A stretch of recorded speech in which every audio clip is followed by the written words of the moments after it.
Hello guys, good evening everyone. Welcome to my YouTube channel.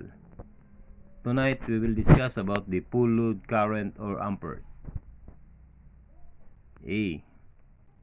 Size of motor or motor conductor is equal to current full load times 1.25 is equal to motor cable or conductor sa wire sa motor.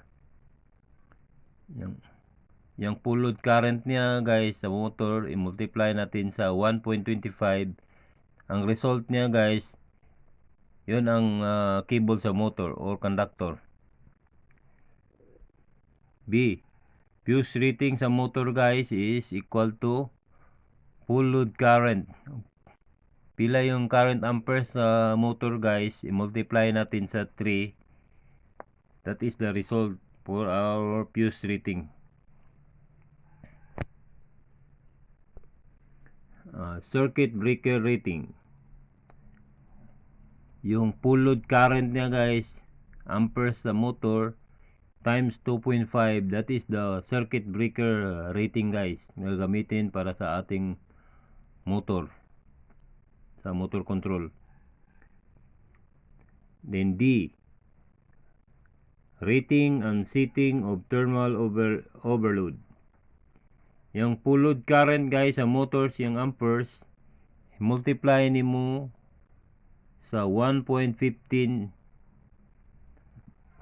Yun ang result guys, yan ang setting natin sa overload, thermal overload, sa overload relay natin para sa motor control.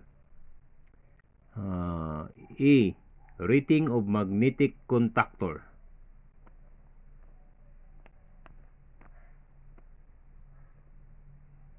Ang rating sa yung motor contactor is 746 watts times 75 horsepower is equal to kilowatts rating. That is the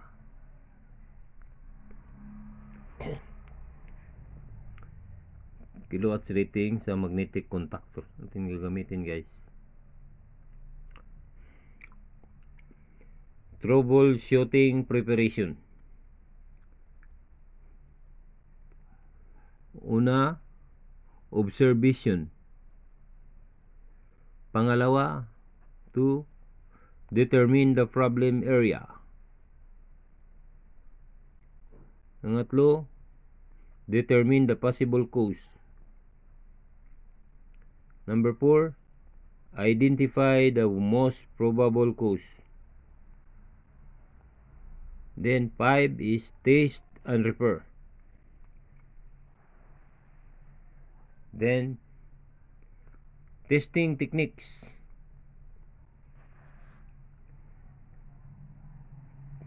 Number 1 is cold check. Cold check is shorted reading by resistance using ohms sa ating tester.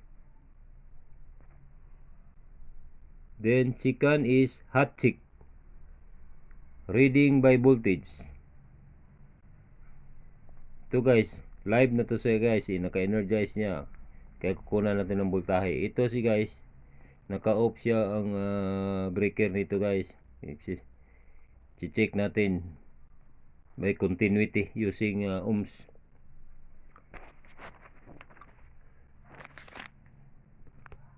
Hot wire reference. Hot wire reference. Number 1, zero voltage reference. Number 2, supply voltage reference.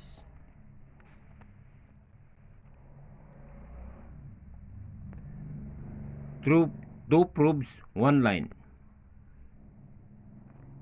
If short circuit, zero voltage.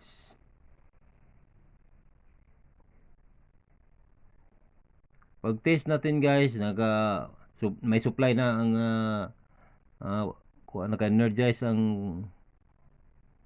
naka-on ang breaker guys sa control panel. Then titest natin siya using voltage. Pag short siya guys, magsi-zero reading siya. Kaya pareho man siya guys, continuous ang flow of current. Then dito sa pangalawa guys, kung open circuit guys, naiputol siya guys, magre-reading siya guys, voltage supply. Kung pag may reading siya guys, meaning open na circuit niyan. Bible verse of the day, Galatians 5:19-21.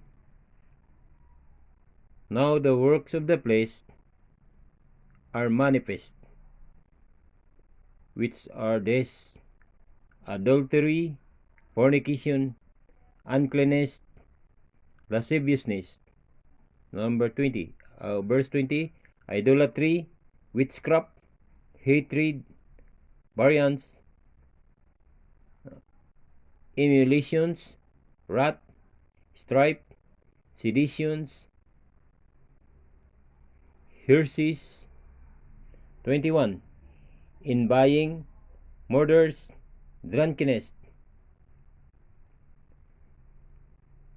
rebellings, and such like of